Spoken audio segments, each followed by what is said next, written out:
Merci Seigneur. Éphésiens chapitre 5.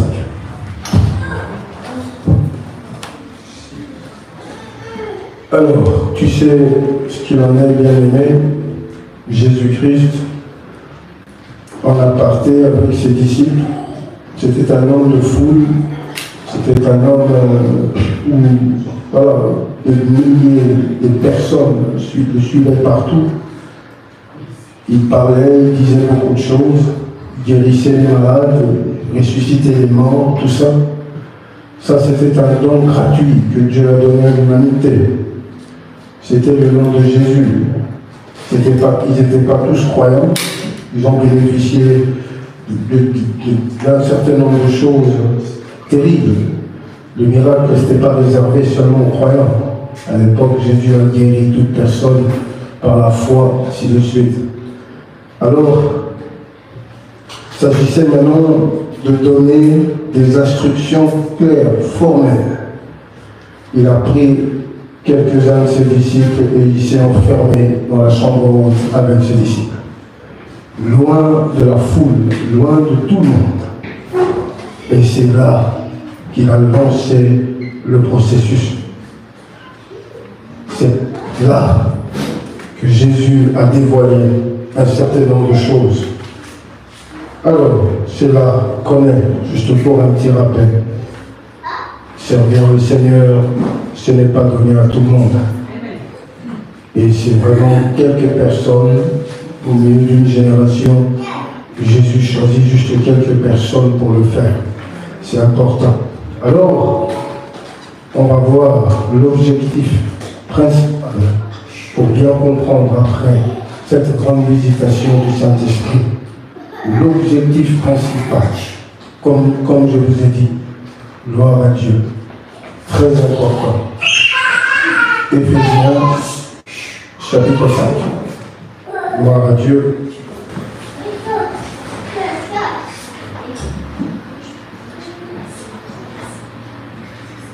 Le verset 26.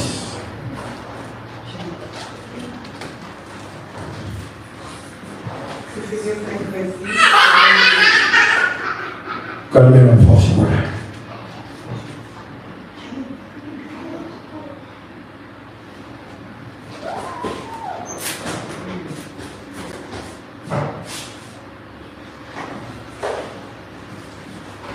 Éphésiens 5, 26, du nom de Jésus. Enfin de la sanctifier par la parole, après l'avoir purifié par les baptêmes d'eau. Enfin de faire paraître devant lui cette église glorieuse. Relis à partir de 25. C'est mieux. Pour votre compréhension. Marie, aimez vos femmes comme Christ a aimé l'Église et s'est livré lui-même pour elle. Enfin de la sanctifier par la parole, après l'avoir purifiée par les baptêmes d'eau. Enfin de faire paraître devant lui cette église glorieuse, sans tache, ni rite, ni rien de semblable, mais sainte et irrépréhensible. C'est ainsi que les maris doivent aimer leurs femmes comme leur propre. Voilà, merci, tu peux arrêter là. Parole du Seigneur. Il y a quelques points importants qu'on va souligner ensemble pour bien comprendre la suite. Souviens-toi, je t'ai dit qu'on allait dans la salle, on ne peut rien donner, tu ne peux même pas saluer une personne quand tu allumes la salle. Pour purifier, se laver les mains, d'abord j'avais dit, et on s'est servi surtout de Moïse, l'exemple de Moïse avec sa main couverte de lèpre. Il fallait purifier cette main, il fallait purifier le cœur, parce que la puissance de Dieu, ce n'est pas pour un cœur impur. Ce n'est pas possible. Et vous devez toujours savoir quelque chose, on avance petit à petit vers ce que je vous ai promis, c'est-à-dire les dons spirituels, mais avant tout, il faut vraiment comprendre ça d'abord. En ce moment, partout où on va, et surtout dans nos églises, ça ressemble plus à une secte qu'autre chose. Les manifestations, les ceci, cela, c'est quelque chose qu'on ne contrôle plus. Voyez, c'est ça l'église de notre temps. Voyez, Et sans le discernement, on passe à côté. Beaucoup de choses. Et il faut beaucoup de temps. L'évangile, beaucoup de temps à une personne, tu vois, pour bien comprendre tout ça, bien discerner tout ça, et ne pas se faire avoir par l'ennemi. Très important. L'objectif de l'évangile, l'apôtre Paul se sert d'un exemple fort. Vous voyez, c'est ce qui s'est passé cette nuit-là, chapitre 13, le livre de Jean. Ce qui s'est passé cette nuit, Jésus a lavé les pieds, les mains et la tête de ses disciples. C'était important de passer par ce rituel-là. Et Jésus nous a demandé de faire la même chose. Et je vous ai dit, tous ceux qui ont compris ça d'une manière religieuse, ça ne sert à rien de faire quelque chose que tu ne comprends pas. Ils se lavent les mains, ils font la scène la Sainte Seine presque tous les dimanches. Mais je vous ai dit, ça ne change absolument rien. La vie demeure, c'est toujours les mêmes réalités. Parce qu'on est désormais des religieux où on comprend les choses de Dieu de travers.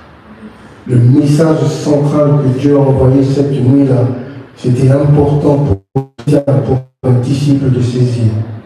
Très important. Je vous ai dit, ce petit groupe que Dieu a pris, à part, il s'est enfermé avec eux loin de la foule. Il préparait ces gens-là à quelque chose de très important. Aujourd'hui, c'est devenu Jean, Jacques, immortel. Immortel. Et c'est passé par la Pentecôte. Et ils ont fait un certain nombre de choses terribles. Ils ont réussi là où pratiquement tout le monde avait échoué. Alors, ce que ces gens-là ont fait, c'est ça le plus important. Et n'oublie jamais, ce qu'on dit sera oublié, mais ce qu'on fait, c'est ce qui va pour les générations futures. S'il faut qu'on parle de cette génération demain, ce n'est pas parce qu'on a beaucoup parlé, on a beaucoup prêché. C'est des paroles s'envolent, mais ce sont les actes qu'on va poser ici. C'est ce qui fera que après 10 ans, après 40, 60, 70 ans, on parlera d'une certaine bijou qui avait X, qui a fait Y, mais non pas par rapport à ce qu'il a dit. Qu'il a dit Amen. Alors, on dit souvent que l'homme, on est des grands diseurs, mais pas de grands faiseurs. Voyez, réfléchir, avoir des idées, faire tout ça, c'est très bien. Mais appliquer ça c'est une autre réalité. Vous voyez. Alors Jésus a dit, vous les reconnaîtrez à leurs fruits. Vous voyez, on a en face de nous des personnes qui disent beaucoup de choses. Comme je partageais hier avec une sœur, je dis, ce sont des personnes qui ne savent même plus dire bonjour. Quand il va quelque part, il dit carrément Alléluia, tellement il est devenu spirituel. Oui, ils ont spiritualisé absolument tout. Et je disais à cette sœur, fais attention à ce genre de personnes. Parce que quand on va un peu trop à l'extrême, c'est-à-dire on protège ou on cache énormément des défauts. C'est très important. Alors, l'objectif principal de l'évangile, ce que Jésus a fait, la mission, l'objectif principal pour son Église, l'apôtre Paul se sert d'un exemple fort. Oui, c'est très important. Tu peux relire ça, s'il te plaît, ma soeur. 26. Tout doucement maintenant. Et je vais donner les définitions très vite. Et on va avancer. On y va. Enfin de la sanctifier par la parole, après l'avoir purifié par les baptêmes. Voilà. Continue. Enfin de faire paraître cette Église glorieuse, sans tâche, ni rien de semblable, mais sainte et irrépréhensible. Ah, c'est tout un processus énorme. C'est toute une vie, ça. Alléluia. C'est toute une vie. Ce processus-là. Sanctifié. Purifié. C'est incroyable. Sanctifié, purifié. Tu sais combien on a perdu dans la vie. C'est incroyable. L'objectif est de faire paraître, mais c'est parti de rien. C'est parti de zéro, rempli de défauts, sale dans la boue, c'est là-bas qu'il est allé nous chercher. Donc, c'est tout à fait normal que dans une église, c'est l'endroit idéal pour trouver tous les pécheurs. Vous voyez, dans le tas, le Seigneur choisit quelques personnes, voilà, pour relayer un peu tout ce qui se passe après et continuer la mission. Enfin, de la sanctifier par la parole, après l'avoir purifié par les baptêmes d'eau. Gloire à Dieu. Enfin, de faire paraître devant lui cette église glorieuse, sans tache, ni ride. Relisez le cette église glorieuse. Ah, mais ça part de zéro. C'était peut-être une prostituée. Alléluia. C'était un bandit dans le passé, un escroc. Alléluia. Et regardez le processus quand Dieu a lancé ce travail, c'est-à-dire laver les pieds, les mains et la tête. N'oublie jamais ça. Voilà. Alors là, l'apôtre Paul, c'est des mots forts qu'il utilise pour décrire un peu le travail conduit dans ce laboratoire, quand Dieu t'a choisi, quand Dieu te prépare à quelque chose. C'est comme ça que ça se passe. Oui. On va comprendre quelques mots. Merci ma soeur, je peux t'arrêter. Premièrement, il parle de la sanctification. Pas de la sanctifier. Ça veut dire quoi? Amen. Très important. Processus par lequel une personne se consacre à Dieu. Vous voyez, là, ça ne rigole plus. Là, ce n'est pas la race des personnes qui sont un pied dedans, un pied dehors. Vous voyez, parce que quand on s'engage dans ce combat, quand on s'engage, enrôlé dans cette armée céleste, ce sont des hommes et des femmes forts. Vous voyez, c'est important. Une personne se consacre à Dieu. La consécration. Tu comprends pourquoi il les a lavé les pieds, les mains et la tête. Tu comprends pourquoi il a purifié la lèvre de Moïse. Oui. Je vous ai toujours dit, on peut avoir un appel, réellement. Mais le problème, c'est que beaucoup ne sont pas patients. Quand Dieu n'a pas encore fini de travailler, de façonner cette personne, et vous voyez beaucoup de bavures aujourd'hui. Pourquoi? Parce qu'ils ne comprennent pas un certain nombre de choses. Oui. La sanctification est une base fondamentale, très importante pour un enfant de Dieu, de comprendre c'est quoi être sanctifié. Oui. Alléluia. Consacré à Dieu.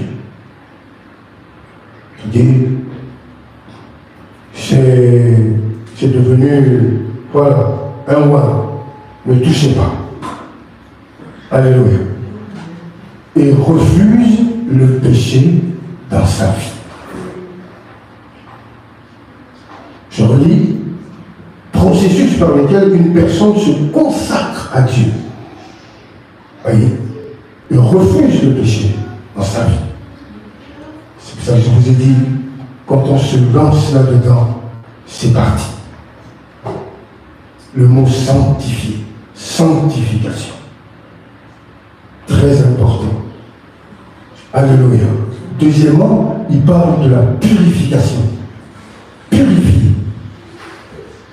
Voyez. Alléluia. C'est très important. Action de purifier, c'est-à-dire rendre pur. Laver des impuretés. Vous voyez. Donc c'était un homme, une femme remplie de défauts. 5 ans après, tu reviens, c'est une autre personne.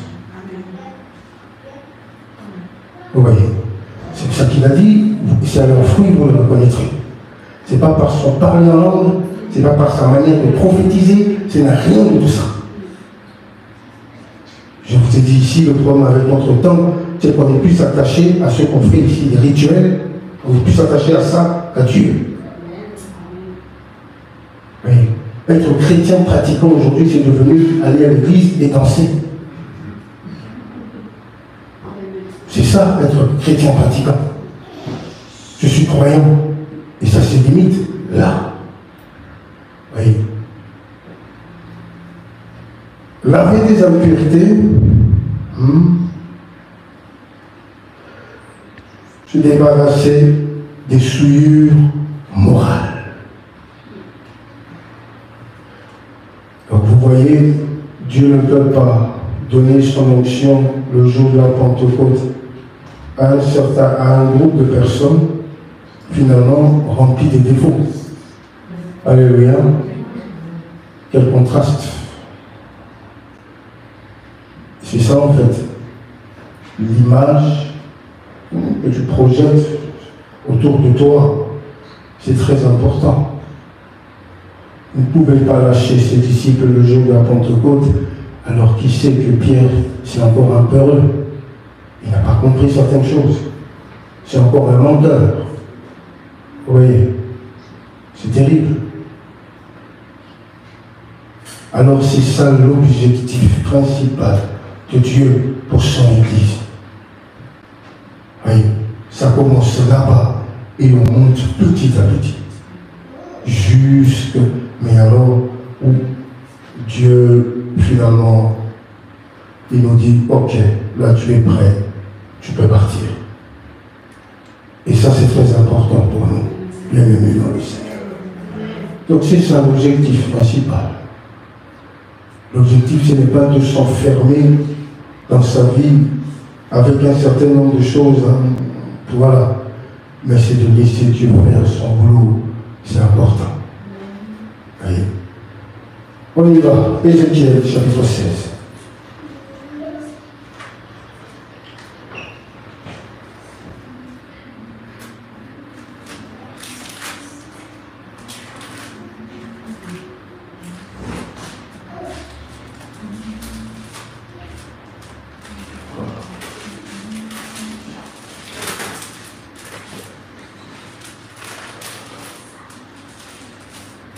Ézéchiel, c'est après le livre d'Apocalypse, n'est-ce pas? N'est-ce pas? Pour ceux qui cherchent encore Ézéchiel, allez chercher ça après le livre d'Apocalypse. Non, après la matation. Ah, aujourd'hui, qu'est-ce qu'on a facilité les choses avec les téléphones? Amen. Avec les téléphones, c'est pour pas vite fait. Si on te donne la Bible comme ça, Ézéchiel, là tu es encore en fait. Amen. Tu sais, moi, à l'époque, entre parenthèses, on aimait tellement Dieu qu'il y avait des rivalités entre nous. On voulait absolument savoir qui en savait le plus, tout ça. Alors des fois, on se lançait des défis. On se disait, voilà, de Matthieu à Apocalypse. Je cite tous les livres, sans te tromper. Tu commences, Matthieu. Et c'est ce qui nous a aidé à maîtriser la Bible. Ok, tu as réussi le nouveau, l'ancien. Et c'est ce qui fait que tu comprends le livre, voilà, les 5 livres de Moïse, le livre historique, poétique, ainsi de suite. Prophétique, on est là, voilà, jusqu'au petit prophète. Et de là, Matthieu jusqu'à Apocalypse. Qui peut me réciter les 4 premiers livres de l'Évangile? Les 3 synoptiques et l'Évangile de Jean. Ordre. Qui? Matthieu, après? Hein? Matthieu, Marc, Luc et Jean. Ouais. Moi, quand j'étais encore disciple à l'époque, on nous a appris une chanson, Matthieu, Marc, Luc et Jean. Amen. Et ça nous a beaucoup aidé. Tu vois, les épîtres, blablabla, Apocalypse. Oui, c'est très important. Mais le chrétien d'aujourd'hui est devenu paresseux. Amen.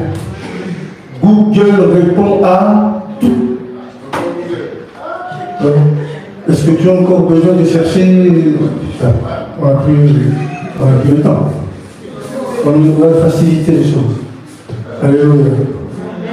Alors qu'avant tout ça, il fallait de l'argent pour t'acheter une Bible, dictionnaire biblique, tout ça, concordance, des syllabus.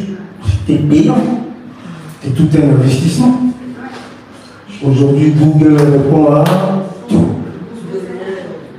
Mais je me demande ce qui va se passer avec tous ces frères et sœurs, voilà, qui sont dans l'industrie, ainsi de suite, les Bibles. Est-ce que la Bible comme ça, est-ce que cette Bible a encore un avenir?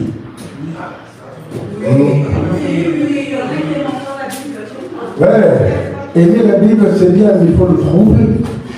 Et c'est comme je disais, on parle beaucoup, mais les actions. Quand je suis allé contre Madou botanique, ce monsieur-là m'a dit clairement, ils vont des Bibles, il n'y a plus d'avenir. Les gens n'achètent plus.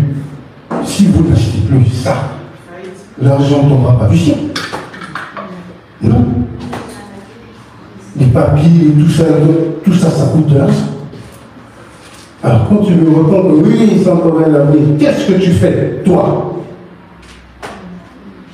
Nous, au moins, on achète des cartons, ici, vous voyez, des Bibles qu'on donne. Parce que c'est une manière pour nous de soutenir cette industrie. Sinon, on n'a plus d'avenir. Il me l'a dit. Les gens ne vont même plus acheter un livre, un dictionnaire biblique. Non, ils n'achètent plus. Tout sur Google. Mais attention, parce que il y a certaines définitions sur Google, pas exactes. Surtout quand il s'agit de la Bible. Tu as quelque chose dit, définition biblique, il te raconte n'importe quoi. Parce que Google est là, c'est pas le Saint-Esprit. C'est un homme qui a vu ça. Il a compris ça, lui, à sa manière. Et quand tu te bases sur des définitions de Google, tu prêches n'importe quoi. Parce que souvent aussi sur Google, tu vas voir ce site-là, c'est catholique ou protestant. Ils ont défini ça à leur manière. Donc il faut retrouver un peu cela. C'était une parenthèse. Sinon, il n'y a plus d'avenir pour ça. Alléluia. Alors, le jour où le propriétaire de Google, c'est qui? Vous connaissez tout ici. C'est qui le responsable de ces réseaux-là? Ou Facebook, tout ça. Comment il s'appelle? Facebook, c'est... Ouais. Et YouTube et tout ça. Et tout ça. Hein? Facebook, c'est ce Alors, Google là, dépend de qui? Hein? De qui? Il faut demander à Google l'arrivage. Bon, vous avez Google, demandez tout de suite. On y va. Démonstration, on y va. Vous avez Google. Démonstration. Qui a créé ça? Pourquoi tout ça? L'arrivage. Il n'y a pas. On y va.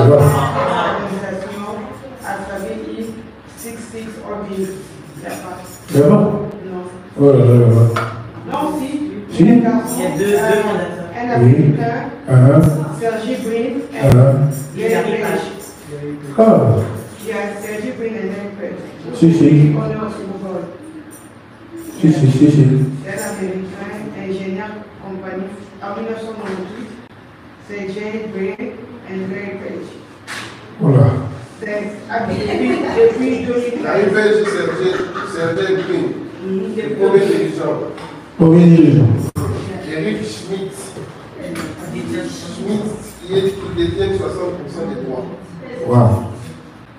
Donc c'est contrôlé par un groupe de personnes. N'est-ce pas? Voilà. Et vous savez, c'est quoi ma crainte? C'est pas pour rien que j'ai posé cette question. Ma crainte, c'est de voir un jour que plus personne ne veut que tout ce qui est chrétien dans ces réseaux. Tu mets un truc, quelque chose de chrétien dans ce truc, signalé, bloqué, direct. Oui, je le nom. Le nom de... Et après, On n'a plus de Bible. Comment on fait? Soudan Piché est dirigeant de l'entreprise N1, le président général du groupe depuis le 10 août 2015. Oh là là. Vous savez, c'est terrible. Hein?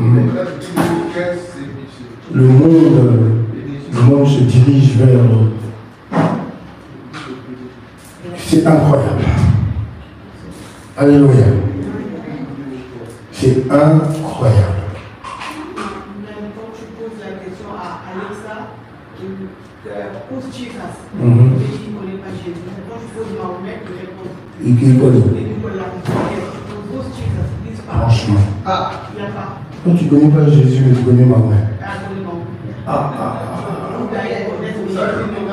Mais pas. Quel propos. C'est terrible. Alors, bien aimé dans le Seigneur, on vit dans un monde où c'est très compliqué. Les gens ne connaissent pas Dieu, ils n'ont pas envie de le connaître. Dieu n'existe déjà plus dans cette société. Comment voulez-vous comprendre ces enseignements alors qu'on vit dans un monde des ténèbres? C'est terrible.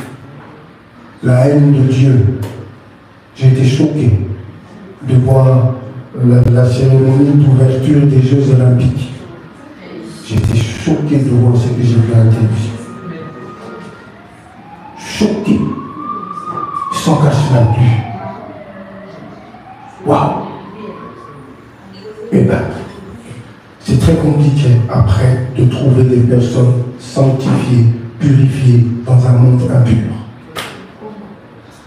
C'est ça, tantôt quand on chantait, j'ai dit les chrétiens, voilà, victorieux, tout ça, parce que je sais que c'est pas facile pour nous. Comment gagner cette bataille? Comment? Avec tout ce qu'on nous a donné, avec tout ce qu'il y a autour de nous, comment? Voilà. Comment respecter ces choses, sanctification, tout ça, dans un monde où on te prêche le contraire? Comment? Oui. Alors, qui est béni par ce que j'enseigne ici? Le but, c'est que tu n'oublies pas que tu n'es pas de ce monde. Le but de ces enseignements. Quand Israël était à Babylone, Dieu a tout fait pour ne pas commettre les mêmes erreurs qu'en Égypte. Quand ils sont sortis de l'Égypte, c'était avec les dieux égyptiens, la manière, tout ça. Mais à Babylone, Dieu a envoyé des prophètes pour dire attention. Vous êtes certes à Babylone, mais un jour, vous rentrerez chez vous. Pas oublier chez vous. Vous n'êtes pas des Babyloniens. Donc n'adoptez pas les coutumes, leur manière de parler, habiller, prier. Ne soyez pas influencés par ça. Vous gardez votre ligne de conduite. Et c'est ce qu'ils ont fait pendant la déportation. C'est ce qui a favorisé les synagogues, par exemple. Un lieu où ils pouvaient se réunir pour ne pas oublier la Torah. Vous vivez à Babylone, qui représente le mal absolu. Regardez un homme comme Daniel, à Babylone. Alors si tu n'es pas fort, si tu n'es pas un chrétien victorieux, comment tu peux passer et respecter scrupuleusement et surtout remporter la victoire? Vous savez, aujourd'hui, pour nous, la victoire, ça veut dire voiture, ça veut dire maison, ça veut dire mariage. Je le répète à 1000%, ceux qui ne le font pas, ne prient pas, ils ont ça. C'est comme ça. On se pose des questions, le plus grand pécheur, il a tout. Comment ça se fait que je le connais, il pêche, il a tout. C'est comme ça, il a travaillé. Il a travaillé. Là, c'est spirituel, bien aimé. Le rebelle. Oui. C'est très important. Comment passer tout ça? C'est terrible. La domination du diable est universelle. Dans tous les domaines, il y a toujours quelque chose. Mode, musique, religion, partout il est là. Alors, des chrétiens sanctifiés comme ça, purifiés, ils font de leur mieux pour ne pas être souillés par tout ce qu'il y a autour, ainsi de suite. Ça ne court pas d'eux. Croyez-moi, ça ne court pas d'eux. J'ai vu une fille qui se plaignait, c'est toujours la parenthèse, hein. Voilà. Je ne réussis pas, mais toutes ces personnes nées avant la honte, c'est-à-dire, il suffit tout simplement qu'une fille dise à un garçon, par exemple, que j'ai mon appartement, je vis seul, pour que cet homme-là prenne ses affaires et qu'il aille s'installer. Amen. La fille paye le loyer, paye à manger, paye tout. Lui, il ne vient que pour manger et après profiter de toi.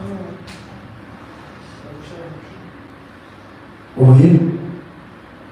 Alors, il n'a pas le choix parce qu'il veut les papiers. Il est obligé de passer par ces genres de choses sales. Dans son esprit, il sait qu'il ment. Il sait que je suis là pour les papiers. Une personne qui cache son jeu, il est prêt à tout, à ruser, mais tu es convaincu que tu as trouvé l'homme de ta vie. Tu es convaincu que tu as trouvé la femme de ta vie. Voyez, on a facilité ces genres de choses ici en Occident. Ça ne choque plus personne. Même les parents. Il y a encore 45 ans, 50 ans, ce n'était pas possible. Une fille, toi, la fille est installée avec un garçon il y a 45 ans, il n'est pas marié. Mais tu es la honte de tout un quartier. On voit une fille pas mariée il y a encore 50 ans enceinte, mais on te traite de tous les noms. Mais aujourd'hui, ça choque qui les filles de 16 ans passent avec des poussettes ici. Ça choque qui? C'est pour vous expliquer le monde dans lequel on vit.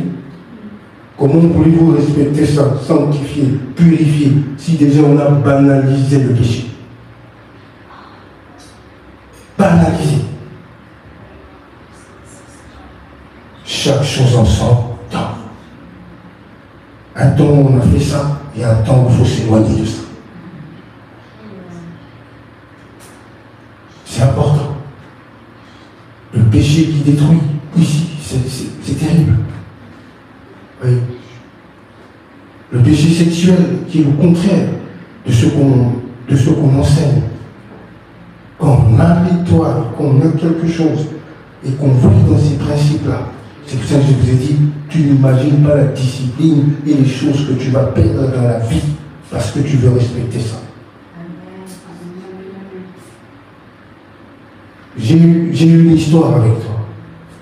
Ça ne peut pas se limiter tout simplement à tu es belle, à tu es ceci, à tu es cela.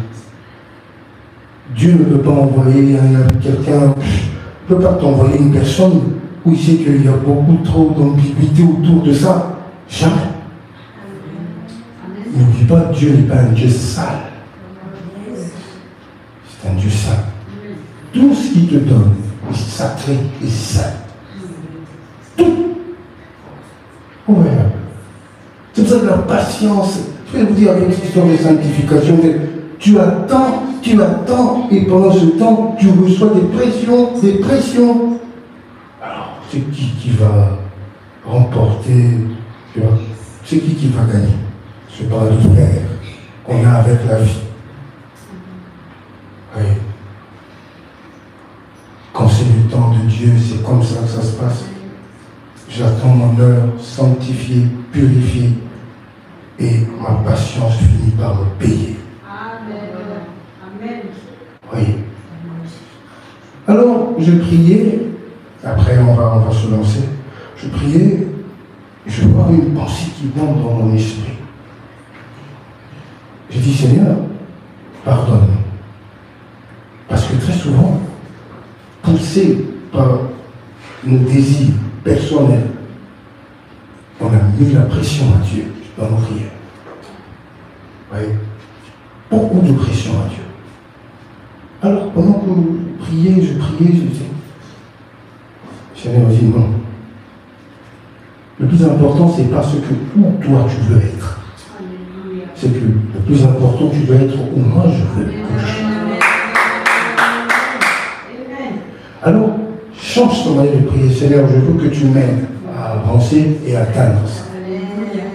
Parce que si je me concentre, je sais que moi je veux, crois-moi, en ce moment, j'ai des besoins d'aide. J'ai des besoins. Oui. Mais s'il faut se laisser aller, tout ce qu'on va faire ici, c'est incroyable. C'est pour ça que l'apôtre Paul a dit, c'est plus moi qui vis, mais c'est le Christ qui vit en moi. Donc ça dit, ce n'est plus mes désirs et mes besoins qui comptent, parce que sinon je ne serais pas ici en train de travailler. Je ferai comme les autres. Il a des problèmes, il ne vient pas. Et moi, ce n'est plus moi qui vis. Parce que si c'était moi, là j'ai des besoins. Je peux t'appeler tout de suite. On m'a dit, j'ai besoin de 2000 €. Ah oui, papa va faire. Oui. C'est comme ça. Je peux t'appeler tout de suite. Bénédicte, j'ai besoin d'une voiture. Sinon, mardi, je ne viens plus. Comment je fais, moi, pour prendre le train tous les mardis? Oui. Mais s'il faut se mettre la pression de voir, ah, le frère Trésor a une belle voiture, moi je n'ai pas de voiture, ah Seigneur, tu m'as abandonné, oh l'eau, oh nez, ah. Tu n'es pas loin de la jalousie. Vrai ou faux? Alors comment tu peux prier avec un cœur contrôlé par la jalousie? Non. Tu comprends pourquoi? Pour faciliter les choses, il faut laisser Dieu faire comme il a prévu. Oui. Et je priais, cette pensée montée, Seigneur. Effectivement, je suis en train de forcer quelque chose et après, le résultat, tu es frustré. Comme je l'ai dit à un prophète Hakim qui n'arrêtait pas, Dieu m'a dit, tu dis, écoute mon frère, calme-toi. Tu te mets la pression pour rien, parce qu'à un moment, tu vas tout lâcher. Tout lâcher. Tu es tout le temps montagne, ceci, cela. Tu penses vraiment que pour être béni, il faut passer par là. Si tu le fais dans ta tête, que plus je fais, plus Dieu va compter, calculer les heures que j'ai passées sur la montagne, et tu vas non, ça ne se passe pas comme ça. Les derniers seront les premiers. Tu vas te dire, moi j'ai fait 10 ans, je suis arrivé ici, ça fait 10 ans, et 6 mois après, celui qu'on ne calculait pas, il est ici devant, en train de faire des choses exceptionnelles. Mais toi, ça fait 10 ans que tu es là. Vous voyez, c'est ce qu'on va essayer de comprendre ici. La grâce de Dieu. Oui, on va essayer de comprendre ça. Pour bien comprendre la suite, le Saint-Esprit, tout ça, il y a des étapes importantes. Alors, en parlant de ça, on va organiser la dernière semaine de ce mois, vu que c'est bientôt la rentrée. Ça va se passer un samedi, je donnerai la date, sûr et certain, mais c'est pour ceux qui veulent se faire baptiser. Trouvez-moi à la fin.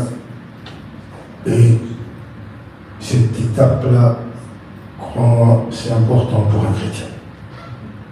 Amen. Être baptisé. Au nom du Seigneur. Voyez. Alors, comme on ne force pas, on se limite tout simplement à dire ce qu'il faut, c'est important de savoir que le baptême, c'est fait pour les pécheurs. Ce n'est pas quelque chose de mystique, que si je me fais baptiser, j'ai plus le droit de pécher. Qui t'a dit ça? Et beaucoup ont dit non, moi je ne peux pas me faire baptiser parce que je ne sens pas encore que c'est le temps, tout ça. Eh bien, en ce moment, tu vois ce qui se passe, hein? C'est des dingueries. On tout part, mais alors on ne comprend plus rien. Tu n'as pas remarqué que ce sont les jeunes qui meurent de plus en plus tôt en ce moment? Qu'est-ce qui va pas avec cette génération? C'est les parents qui enterrent les enfants. On a notre ami d'enfance qui vient de mourir. On se dit, mais qu'est-ce qui ne va pas? Alors tu n'auras pas toujours le temps qui a dit Amen. Rachetez le temps car le jour sont mauvais. Tu ne sais pas. Alors Jésus nous a conseillé, il nous a exhorté. Il dit, sois vigilant, sois prêt. C'est tout. Ne repousse pas demain ce que tu peux faire aujourd'hui. Il est écrit, demain prendra soin de lui-même. À chaque jour suffit sa peine. Alors ne saute pas déjà demain ou après-demain. C'est important de prendre la décision là, maintenant. Alors, on avance un peu. On y va. Ézéchiel chapitre 16. Écoute ça très bien. Et on va définir tout ça. On y va. Premier verset. Ézéchiel 16, premier verset. La parole de l'Éternel me fut adressée en ces mots. Fils de l'homme, fais connaître à Jérusalem ses abominations. Tu diras, ainsi parle le Seigneur, l'Éternel, à Jérusalem. Par ton origine et ta naissance, tu es du pays de Canaan. Ton père était un Amoréen et ta mère une Étienne. À ta naissance, au jour où tu naquis, ton nombril n'a pas été coupé. Ah, je veux que tu soulignes ça. C'est-à-dire ton nombril, selon d'autres versions, qu'est-ce qu'on dit? Cordon ombilical. Alléluia. C'est très important ce chapitre, très riche. Vous avez à comprendre la paix qu'on a avec Dieu et pourquoi beaucoup ont échoué. Alléluia. C'est important. Continue. Tu n'as pas été lavé dans l'eau pour être purifié. Tu n'as pas été frotté avec du sel. Tu n'as pas été enveloppé dans les larmes. Donc, vous voyez le processus autre mœurs. C'est pas comme aujourd'hui, à Erasme, tout ça. Voilà, on fait autrement. Hein, la médecine a évolué, on prend le bébé, patata. Ce cérémonie qu'il y a autour, on coupe ceci, on va un peu laver le bébé, ainsi de suite. Je veux que ton esprit va déjà bon, comme je dis souvent, piétine le poisson. Amen. Dans sa naissance, déjà, il y avait déjà un problème. Alléluia. Ça a eu un impact terrible sur les résultats, quelques années après. Et Dieu rappelle à Jérusalem beaucoup de choses. Son origine, d'abord. Voyez. Et c'est important. On a vu ce qui s'est passé après. L'échec était total. D'où l'apôtre Paul dans le livre de Galates, quand il parle de Jérusalem, il ne parle pas de Jérusalem terrestre qu'on voit là aujourd'hui. C'est Jérusalem est assiégé, la prophétie de Jésus s'est accomplie. Il parle plutôt, lui, de Jérusalem céleste. Oui. Donc, spirituellement, bibliquement, c'est fort. Oui. Dieu rappelle l'origine de cette Jérusalem terrestre. C'est important. Son origine. Le plus important, c'est qu'il fallait couper ce cordon ombilical pour laisser cette personne tranquille, évoluer et atteindre un certain nombre de choses. Je m'expliquerai. Et ça fait partie de ce qu'on va faire dès la semaine prochaine. C'est comme ça. Voyez, continue la lecture. Nul n'a porté sur toi un regard de pitié pour te faire une seule de ces choses. Par compassion pour toi, mais tu as été jeté dans le champ le jour de ta naissance, parce qu'on avait horreur de toi. J'ai passé près de toi. Pasteur, attends, s'il te plaît. Je veux vraiment qu'on comprenne ça. C'est très important. relis le verset 3.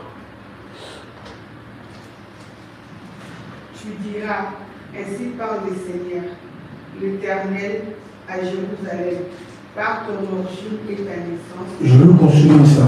Origine et naissance. Voyez, continue. Tu es du pays de Canaan. Ah. Ton père était un Amoréen. Et ta mère une Héthienne. Voilà. Arrêtons là 2 minutes, s'il te plaît. On va comprendre ça. Petit à petit, on va avancer. On verra pratiquement tous les chapitres. Ça va nous aider à comprendre comment on passe à côté de beaucoup de choses. Oui. Là, Dieu parle de l'origine de Jérusalem. Donc Jérusalem, ce n'est pas une ville construite, bâtie par les croyants de l'époque. Non. Alléluia. Des choses abominables.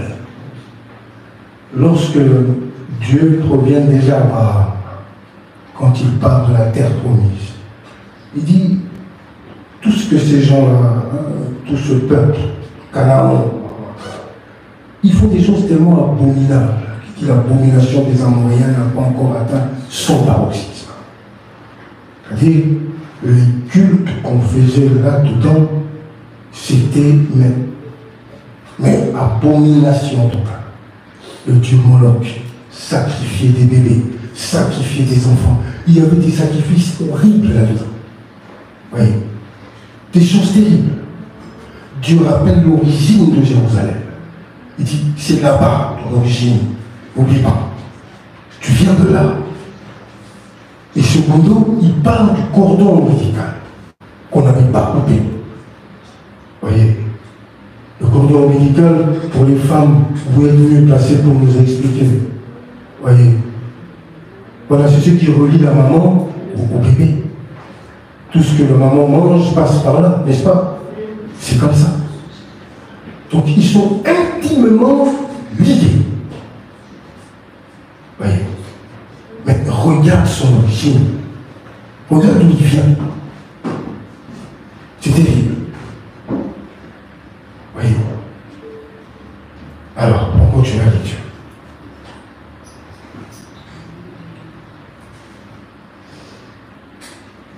À ta naissance, au jour où tu naquis, ton nombril n'a pas été peuplé. Tu n'as pas été lavé dans l'eau pour être purifié. Tu n'as pas été frotté avec du sel. Tu n'as pas été enveloppé dans les langes. Nul n'a porté sur toi un égard de pitié pour que ta plus celle de ses choses. Merci. Doucement. Les premiers pas dans le christianisme, c'est très important. Quand on a eu un bon pasteur, un bon maître, qui vous a réellement guidé dans la vérité, qui vous a réellement révélé la lumière de Dieu, vous êtes passé par un processus là clair. C'est ce qui fait qu'aujourd'hui, certains ont une base solide et d'autres non. Parce qu'ils n'ont pas eu la grâce d'avoir ce genre de choses, une personne pour l'aider, pour le guider. Quand on est arrivé dans le christianisme, c'est ça le problème. Les premiers pas, c'est très très important pour un enfant de Dieu, sinon ça sera toujours comme ça. Sinon ça sera toujours comme ça. Il n'y aura rien, il y aura rien de... pas de profondeur, rien du tout. Voyez, parce qu'on a négligé un certain nombre de choses. Souviens-toi, ces étapes indispensables. Le Seigneur a dit, je vous lave les mains, les pieds. Pierre a dit, ne me touche pas, pas toi. Je lui ai dit, tu ne comprends pas aujourd'hui, mais demain tu le comprendras. Il fallait passer par ce processus-là très important. Quand on a sauté des étapes dans le christianisme, ça te rattrape comme un boomerang après. Comme un boomerang. Je vous ai toujours parlé d'un collègue qui travaillait avec nous à l'époque. Il avait des douleurs atroces dans son ventre. Et ces douleurs-là, ça pouvait le paralyser pendant 3 jours. Il ne bougeait pas de son lit. Il restait là comme ça. Le passé, c'était quelqu'un qui a touché à des choses bizarres. des gris-gris, tout ça. Il avait atteint un niveau tellement élevé dans les fétiches que lui-même, il est carrément devenu un gourou où les gens venaient le consulter et il pouvait conseiller, orienter, tout ça, tout ce qui était maître. Alors, quand il s'est converti, sa cure d'âme, c'était important. Parce que dans une cure d'âme, comme on dit pour certaines relations d'aide, quand on vient c'est pour vraiment trouver un moyen par lequel on peut t'aider à sortir de ce marasme spirituel. Voyez. Alors, il a dit tout ce qu'il avait fait. Mais il avait oublié un détail. Et ce détail l'a rattrapé après qu'on a compris. Jésus a dit à ses disciples pour les protéger, dans la même chambre haute, après ce processus, qu'est-ce que Jésus a dit? Lèvons-nous, partons d'ici. Le malin vient et il n'a rien en moi. La confrontation contre les disciples et le diable à cette époque, ce n'était pas possible. Car Jésus savait que c'était encore que des enfants. Ça arrive ici, on déclenche une période de prière, tu vois que certaines personnes deviennent déstabilisées. Et je l'ai dit au début, quand on a déclenché cette période, que les démons acceptent tout, sauf quand ils sont touchés, dérangés, gênés. Alors là, ce n'est plus possible. Ils ont la possibilité d'orienter les victimes dans les églises, mais ils savent qu'il n'y a aucun danger. Mais quand ça commence, vous vous approchez de cette réalité spirituelle, ça devient compliqué. Il a tout déballé dans sa cure d'âme. Je faisais ceci, je faisais cela, je mangeais ceci, je mangeais cela, j'ai ensorcelé, il a tout déballé. Alors là, on a prié pour lui. Mais le seul petit détail qu'il avait oublié dans sa cure d'âme, c'était la porte pour Satan, pour détruire, mais complètement sa vie. S'il y a quelque chose que Satan n'accepte pas, c'est de perdre une âme. Quand il perd une personne, c'est quelque chose qu'il n'accepte pas. Surtout si cette personne était réellement, consentante. Donc c'est de plein gré, il est parti, il a touché à des bêtises. Quand il cherche à quitter ce monde-là, s'ils ne le font pas sincèrement, c'est très compliqué pour eux. Il doit le faire sincèrement, se donner à 200%, c'est là que le Seigneur agit dans leur vie. Alors comme c'est un homme qui n'en voulait plus, il était carrément devenu fou, il ne se rendait même pas compte, il ne se lavait plus, il ne changeait plus de vêtements, rien du tout, et tout ça, c'était normal pour lui de garder les mêmes vêtements un mois, c'était devenu normal pour lui. Oui. Arrivé à l'église, c'est là que tout ça s'est déclenché. Mais quand on s'est connu, pendant qu'on priait, il dit, tu sens que c'était un homme quand cette douleur-là, insupportable. Il devait se coucher par terre. Donc c'était impossible. Aller à l'hôpital, scanner, échographie, pour voir qu'est-ce qui se cache dans ce ballon. Rien, zéro, tout était normal.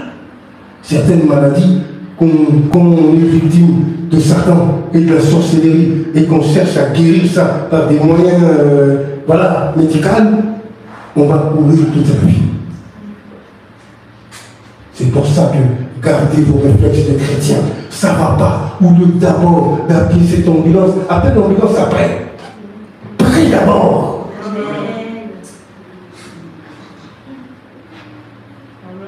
C'est important. Oui. Et un jour, on priait, pouf, il tombe par terre. Et il s'est agité. C'était incroyable. Il tournait, il criait de partout. Alors là, c'était déjà quand même un serviteur de Dieu qui priait pour des gens lui aussi. Il prophétisait pour des gens parce qu'il avait un ton, la prophétie un peu. Ouais. C'était vraiment quelqu'un que Dieu utilisait énormément. Un ton prophétique terrible. Mais qui gardait un problème spirituel dans sa vie. Et quand il tombe par terre, on prie, on se dit, mais c'est terrible. Passe par quoi? Oh, on pense que c'est l'onction. Non, ce n'était pas l'onction. C'était les esprits qui se manifestaient. Parce qu'il y avait une flamme sur la terre. Oui. C'est à ce moment-là qu'un de nos collègues voit en vision qu'il y avait un homme, voilà, le Saint-Esprit, c'est juste voilà, comme un médecin dans la pièce qui a posé ses mains sur son ventre. Alors, il nous a dit, prions pour son ventre. Quand on a tous posé nos mains là, il a toussé. Pendant qu'il toussait, ça sortait. Et après, plus sa même main.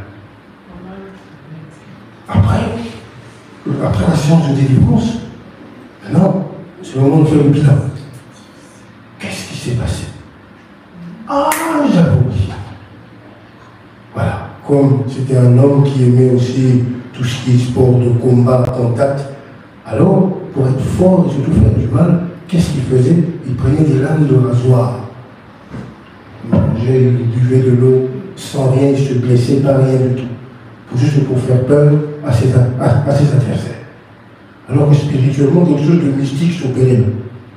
Comme il avait oublié de parler de ça pendant sa cure d'âme, c'est la porte que Satan a gardée dans sa vie. Des années de souffrance, mon ventre, des années et des années de souffrance. Oui. Et après, il a été délivré de ça dans une séance de prière. On priait un soir comme ça dans un groupe. Et pouf, c'est parti. Tu comprends pourquoi Satan ne veut pas que tu ailles loin dans la prière. Il faut que quelque chose, tu dois sortir de là. C'était un serviteur de Dieu, mais qui gardait des séquelles de son passé, tu n'as pas idée. Et Satan faisait son mieux pour protéger cela. Tu comprends pourquoi, avant que Jésus, quand je parle de laboratoire, je veux que il faut comprendre la complexité du christianisme de mes propos. Vous dites que quand Dieu travaille, c'est important. L'orgueil ne sert à rien. Surtout pas s'aveugler avec ces histoires-là, c'est là, je suis serviteur. Non. Vous le reconnaîtrez à vos fruits. Ce que tu fais prouve tout simplement que tu as des problèmes. Tu n'as pas besoin de vision pour te dire que tu as des problèmes spirituels. C'est pas normal ton attitude. Oui. Mais Satan est loin de ça. Et dans mon esprit, je sais bien, tout va bien. Non. Dieu rappelle à Jérusalem son origine. Regarde, c'était pas facile. Tu viens d'une famille, tu viens d'un environnement pollué, complètement. Alors, si on ne coupe pas le cordon ombilical pour te séparer totalement et complètement de cette réalité, ça te rattrape très souvent dans la vie.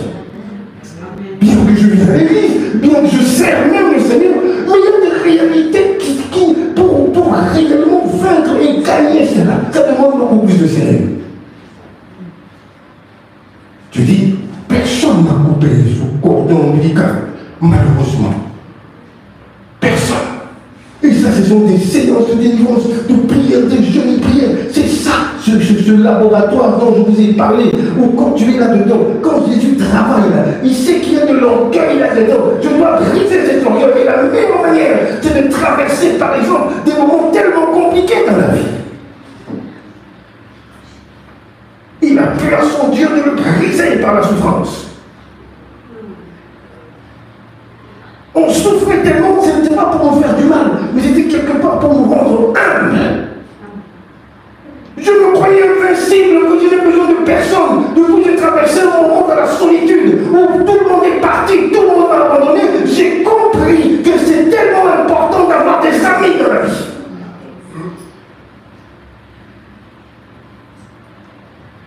Et quand Dieu m'envoie quelqu'un de sincère, quelqu'un de droit, de juste, de fidèle, c'est une grâce. Amen. Amen. Parce que je sais c'est quoi être abandonné. Je sais ça veut dire quoi vivre dans la solitude. Je sais ça veut dire quoi vivre dans la pauvreté. Donc je dirais, en gros, la précarité. Sous tous ces formes. Mais c'était non pas pour nous tuer, mais pour nous briser. Fini l'orgueil. Fini tout ça. Mais à un moment, s'il y a encore des liens, cordon ombilical, c'est encore une réalité dans la vie d'une personne. C'est très compliqué. C'est très compliqué. Alors, on continue la lecture et tu vas voir pourquoi c'est compliqué. Pourquoi Jésus, il éloigne ses disciples de la foule. Il choisit au milieu de la foule. Il dit, vous venez. Les autres, ils comprennent. Venez, restez ici avec nous. Et vous allez voir. On y va. On continue la lecture. Let's go. Tu es béni par ce que je te dis? Amen. On y va. Je passais près de toi. J'ai t'aperçu baigné dans ton sang. Et je t'ai dit, viens, vis dans ton sang. Je t'ai dit, vis dans ton sang. J'étais multiplié par 10 milliers. Je veux que, voilà, il faut biffer le nom Jérusalem. Amen. Amen. Mets ton nom là-dedans, tu comprendras mieux la lecture. Amen. Là où Dieu t'a ramassé. Amen. Amen. Amen. C'est plus Jérusalem maintenant, c'est toi. Mets-toi dans la peau de Jérusalem. Parce que quand on parle de Jérusalem, on peut peut-être se sentir, ah mais c'est en Palestine ça, qu'est-ce que ça va avoir avec nous? Non. Amen. Amen. Mets-toi à la place de Jérusalem, là où Dieu t'a ramassé. Alléluia. Continue la lecture. Comme les herbes des champs, et tu cries de l'accroissement. Tu grandis, tu deviens d'une beauté parfaite. Tes seins se formèrent, ta chevelure se développa, mais tu es nu entièrement nu. Alors, tu sais, on parle de la nudité, n'est-ce pas? Ça veut dire quoi? Nudité biblique, le péché.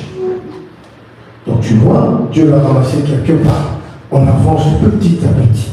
Continue. J'ai passé près de toi, je t'ai regardé, et voici ton temps était là, le temps des amours. J'ai entendu sur toi le plan de ma robe. J'ai étendu sur toi le plan de ma robe.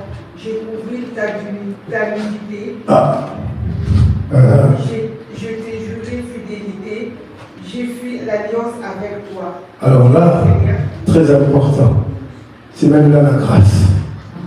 Alléluia. C'est ça la grâce. Et on va comprendre ça. Je viens, ta nudité, je couvre ta nudité, plus personne ne peut voir ça.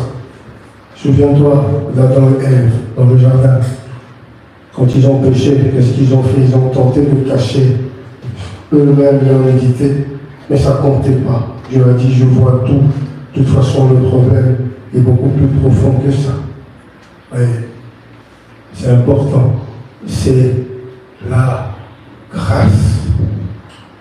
C'est ce qui fait la beauté de ma relation personnellement avec Dieu. Parce que quand tu réalises où il t'a pris, où il t'a ramassé, c'est différent d'une personne qui n'a pas d'histoire avec Dieu. Qui m'a compris? Très différent. Les chrétiens d'Afrique et les chrétiens d'Europe ne sont pas pareils. Je le dis souvent. Celui qui est à Goma là maintenant, qui fuit la guerre à gauche à droite, il n'a que la prière comme refuge. Il est différent de toi, où tu peux appeler le 101, tu peux aller au SNAP au coin, tu peux trouver des solutions par toi-même. Quand tu l'entends prier, lui, c'est différent de quand toi tu pries. Parce que seul refuge, c'est Dieu. Quand tu l'entends dire Seigneur, tu es mon refuge, ce n'est pas des paroles en l'air. Quand tu entends cet enfant-là de 12 ans qui a perdu papa et maman et qui pleure, père des orphelins, il sait de quoi il parle. Pas pareil. Ici, Apocalypse 13 s'accomplit déjà, on est déjà en plein dedans. En plein dedans. Où ils vont nous donner un certain point, qu'on le confort. Et on n'aura plus besoin de Dieu. Parce que vous, on cherche Dieu pourquoi? Non pas pour ce qu'il est, mais pour ceux qui donnent. Si tu es sincère, c'est ça. Je me cherche pour ceux qui donnent. Parce que sinon, je suis prêt à mourir pour lui. Je suis prêt à mourir pour lui. Tu me croiras si je te dis, depuis hier, je suis très malade. Tu as vu des traces d'une personne malade ici? Non. Je n'ai pas mis mon pied hier dehors. J'étais abattu comme il faut. Et ce matin, j'étais obligé de me réveiller. C'est pour ça que je vous ai dit, on a aussi des envies, des désirs, de ceci, cela. Si ça dépendait que de moi, j'allais dormir, j'allais prendre mes dents, j'allais rester à la maison, je demande un bijou de prendre ma place.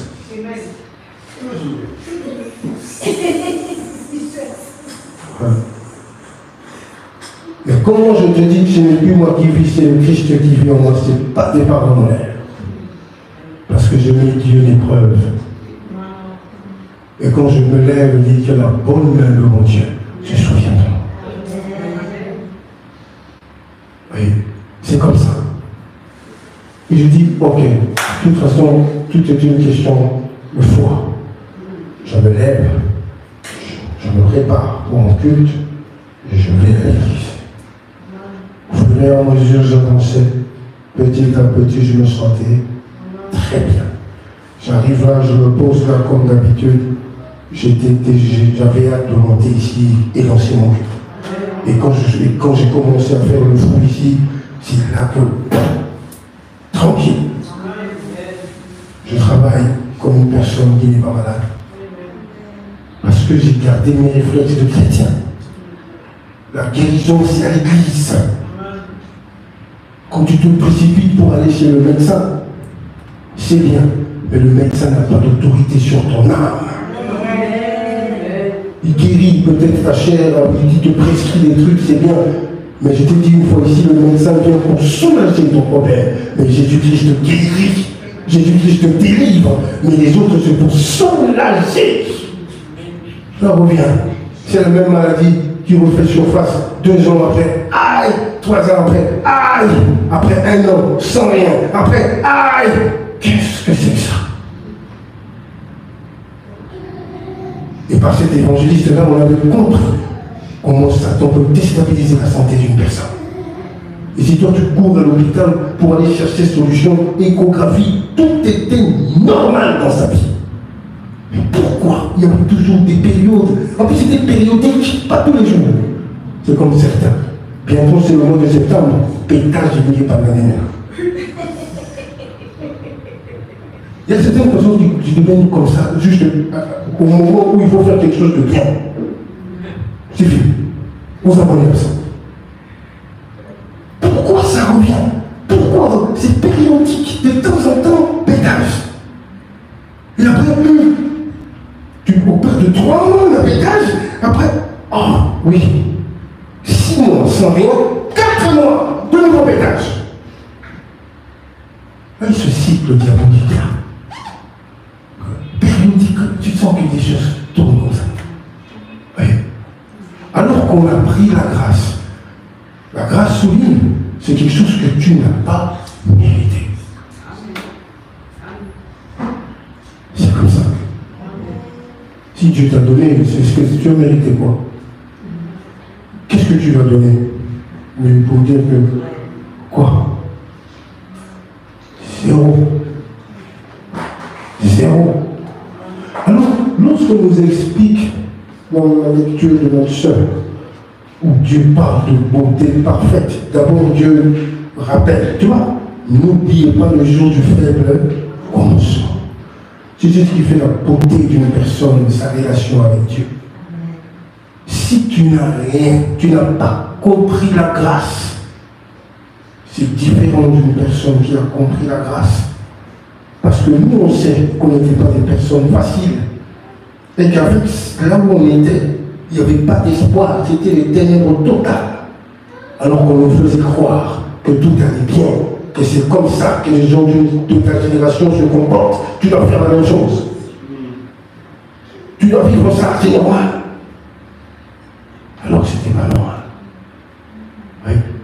quand tu réalises que Jésus-Christ tu étais dans quelque chose de bizarre. Moi, je viens d'une famille pas facile spirituellement. Pas facile. Épileptique. Combien de fois on a diagnostiqué ma mort? Combien de fois? Il faut le laisser. Il va partir. Pas au-delà de 10 ans. Combien de fois? Celui qui est derrière, cliniquement, on a dit à ma mère, c'est fini, il est décédé, il faut l'emmener maintenant à la morgue. Sinon, vous n'allez jamais le voir jouer ici. Il est parti. Le médecin a dit, Trésor est mort. Il avait quel âge ici? 7, 8 ans. C'est un pasteur qui vient. Ma maman commence à pleurer. Un pasteur, c'est lui qui venait tout le temps. Parce que je vous ai dit, c'est par ma mère que nous, on a connu Jésus-Christ. Et ce pasteur qui débarque là, au moment où tout le monde disait au revoir à Trésor, pour qu'on ait le même amour. Il dit, attendez, arrêtez de pleurer. Au nom de Jésus, au nom de Jésus, Trésor revient.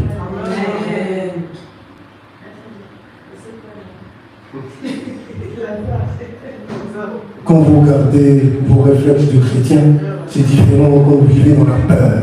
Moindre chose, moi je crois que ça ne sera pas possible. À celui qui viendra. Sans ce pasteur-là, on n'a pas de trésor aujourd'hui. Ni moi. Ni moi. Alors quand Dieu vient te délivrer de tout ça, un minimum de reconnaissance. La grâce, ça ne veut pas dire pour toi, un récidiviste, quelqu'un qui tourne dans la même chose, et quand on te dit, ah, c'est la grâce de Dieu. Est-ce que tu as compris c'est quoi la grâce? Moi, ce qui a changé ma vie, c'est la grâce. C'est quand je vois l'amour de Dieu pour un pécheur. Il peut t'offrir des voitures aujourd'hui, ça ne fera pas de toi un chrétien authentique. Il a dit à Abraham, écoute, pour Ismaël, c'est bon, c'est ton fils, je le bénirai. Moi, si quand c'est une alliance, tu fais avec Isaac.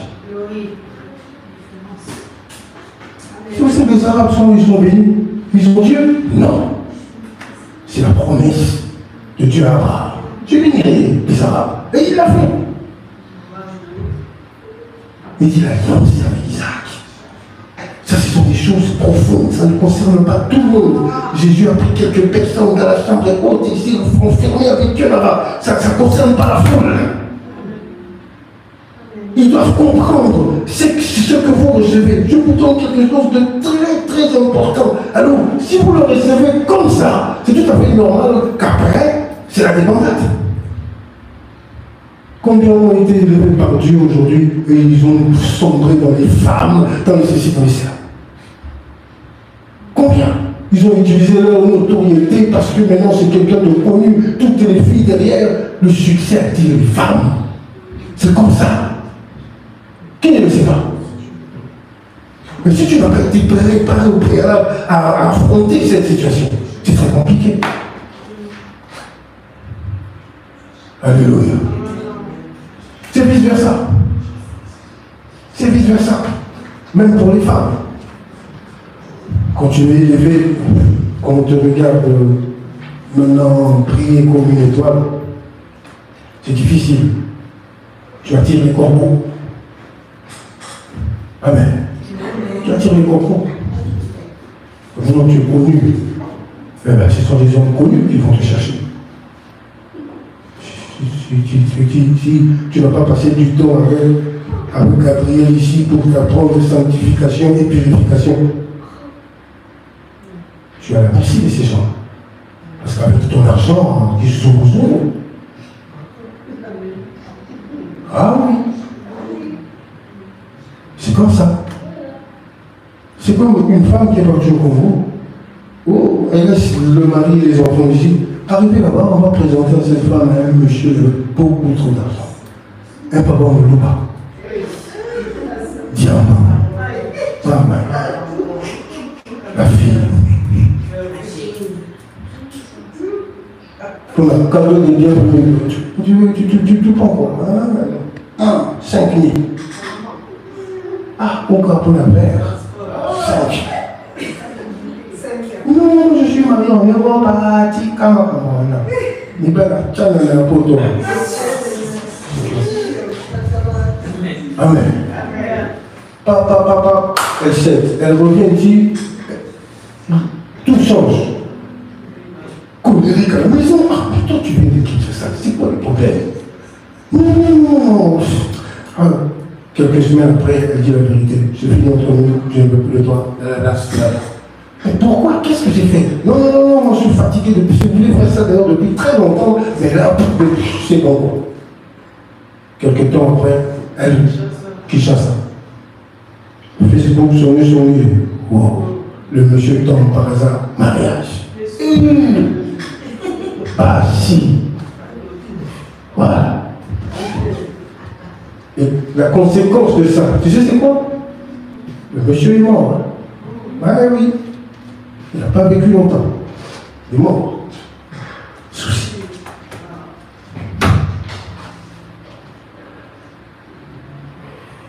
Le monde dans lequel on vit, c'est un monde dangereux.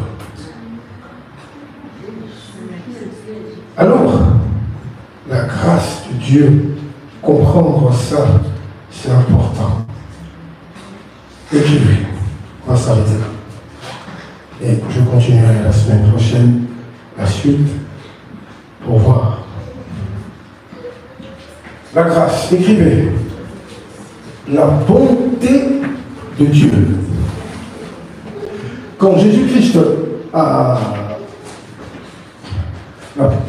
cette dispensation, quand il a introduit cette dispensation, il a dit dans Luc 4, l'année où vous verrez la bonté du Seigneur. Une année de grâce. Tu vois? La bonté de notre Dieu, la bonté de Dieu, notre Sauveur, et son amour pour les hommes. Alléluia. C'est ça. Tite 3, à partir du 4e verset. On va lire les derniers versets. Gloire à Dieu. Tite chapitre 3, le verset 4.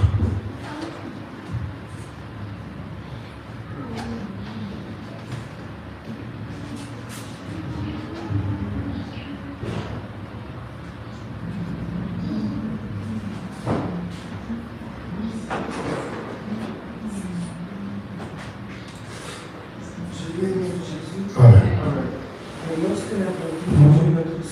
Lis un peu plus fort, s'il te plaît. Mais lorsque la bonté de Dieu, notre Sauveur, Oui.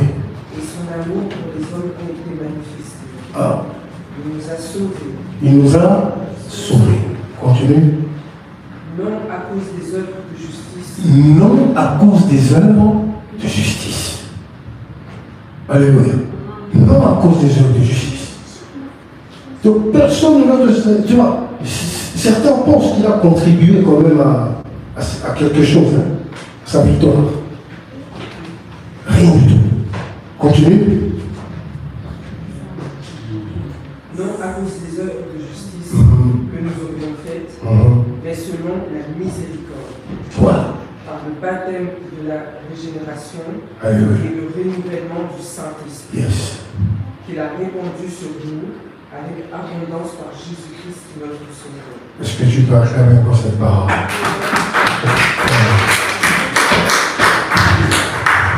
Donc tu vois le choix de Jérusalem. C'était déjà la grâce. Alléluia. La grâce de l'Éternel en faveur de Jérusalem. Parce qu'il explique tout ce qui s'est passé, l'origine, tout ça, tout ce qu'on faisait de sale là-dedans. Malgré ça, Dieu dit, je viens et je cache ta nudité. C'est-à-dire la grâce. La différence avec la loi. Dieu demande la justice de l'homme. Exige, je dis. Mais la grâce est différente. Dieu donne sa justice. Oui. Dieu donne sa justice. Alors, Quand on a compris ce genre de choses, c'est différent d'une personne qui n'a pas ça dans son esprit. Quand tu l'entends prier, quand tu as la possibilité de célébrer Dieu, il le fait de tout son cœur. Vous voyez? C'est important. Quand tu as l'opportunité de lui dire merci. Alors chacun est passé ici. C'est important. Réalise là où Jésus t'a ramassé. Dans les choses que tu faisais, réalise. Là où tu étais. Dans la boue, les ténèbres totales, aveuglé totalement, esclave de la drogue, du tabac, de tout ça. Je ne peux pas dormir sans ça. Esclave. Oui. Et il nous a pris dans ça. Et il est écrit, tu n'as rien fait pour que Dieu fasse ça pour toi.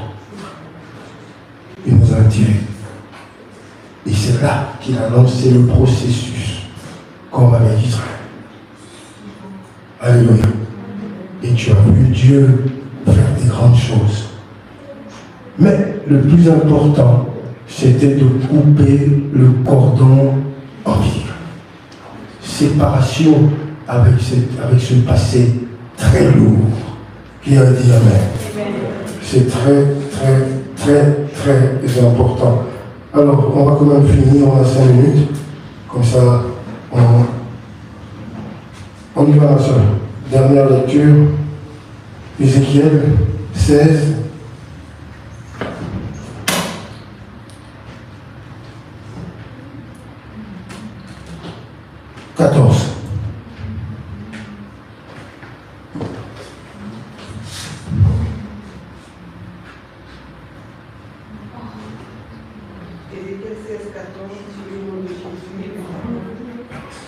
Et ta renommée s'est répandue parmi les nations à cause de ta beauté, car elle était parfaite. Grâce à l'éclat dont je t'avais formé, dit le Seigneur l'Éternel. Mais tu t'es confié dans ta beauté, et tu t'es prostitué. À la faveur de ton nom, tu as prodigué tes prostitutions à toutes les passants. Tu t'es livré à eux. Tu as pris de tes vêtements. Tu t'es fait des hauts lieux que tu as garnis d'étoffes de toutes couleurs. Et tu t'y es prostitué. Rien de semblable n'était arrivé et n'arrivera jamais. Merci, tu peux t'arrêter là. On continuera la semaine prochaine. Mais c'est important de finir avec ça pour bien conclure. Garder ça dans nos esprits. Et origine, Dieu révèle. Sale, tu te comportais pas bien. Tu vivais comme tous les païens possibles. Je t'ai justifié. Je t'ai attiré vers moi. J'ai tout fait. Je t'ai béni. Quand on parle de cette bénédiction, c'est quelque chose que tu vois? Non.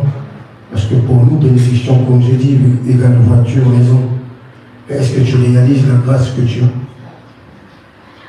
C'est au-delà des voitures, c'est au-delà des maisons. La grâce que tu as. Si tu arrives à être concentré, à utiliser ça, prenez sien. Les voitures et les maisons, c'est petit pour toi. Par rapport à la grâce que tu as. C'est comme ça. C'est quelque chose que tu ne vois pas. Une beauté parfaite. Mais regardez, le fait cordon ombilical, Dieu a donné. Mais comme par hasard, la personne se retrouve de nouveau dans la boue. Qu'est-ce que tu aurais fait là-bas quand on ne comprend pas ce qu'on a reçu?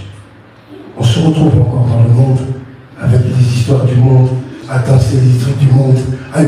Qu'est-ce que tu fais là-bas? Et quand Dieu nous regarde, Dieu, est-ce que tu as compris ce que tu as, qui tu es, ce que tu as reçu?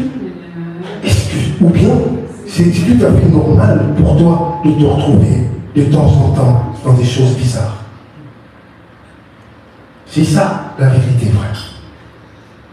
C'est pour ça qu'on a parlé de sanctification et de purification. Ils ont été purifiés et sanctifiés. Il était dit, recherchez la paix avec tous et la sanctification sans laquelle personne ne verra Dieu. Oui. Vivre dans la sanctification, c'est très important pour un enfant de Dieu qui est béni. Très important. Et quand Dieu t'envoie quelqu'un, il t'envoie quelqu'un qui respecte ses principes. Parce que je t'aime, je veux aller loin avec toi, je respecterai ces principes-là. Mais je n'aurai pas quelqu'un à côté de moi qui me mettra des pressions, qui, je ne sais, Dieu ne peut pas t'envoyer des choses comme ça. Ça ne va pas t'aider. Voyez. Et la sanctification, c'est important. Mais Jérusalem, malgré tout ce qu'on a vu dans la parole de Dieu, bénédiction, Dieu a dit des choses incroyables, mais tu te retrouves dans la boue. Faisons quoi? On parle de la prostitution. La prostitution spirituelle, c'est quoi? Voilà. Se tourner vers votre Dieu.